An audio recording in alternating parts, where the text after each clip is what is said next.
ఆ ఉపవాసాల ద్వారా పాపాలు క్షమించబడతాయి. అలాగే తరావీహ్ నమాజులు ఉన్నాయి, ఆ తరావీహ్ నమాజుల ద్వారా పాపాలు క్షమించబడతాయి.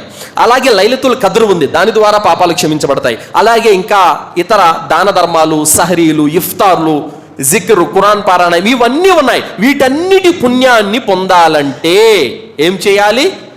తౌహీద్ వ్యక్తి అయి ఉండాలి. మొదటి విషయం, చాలా మంది షిర్కు చేస్తూ రమదాను మాసంలో పుణ్యాన్ని ఆశిస్తారు.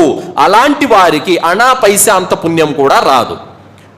సూటిగా చెప్పాలంటే, ఎవరైతే దర్గాలకు వెళుతున్నారో, ఎవరైతే సమాధులను దేవుళ్ళుగా ఆరాధిస్తున్నారో, ఎవరైతే అక్కడ సజ్దాలు చేస్తున్నారో, రుకులు చేస్తున్నారో, దువాలు చేస్తున్నారో, ఔలియాలను దేవుళ్ళుగా భావిస్తున్నారో, అలాంటి వారి యొక్క రంజాన్లో వాళ్ళు చేసే ఏ కార్యం వాళ్ళ దగ్గర కుబుల్ కాదు.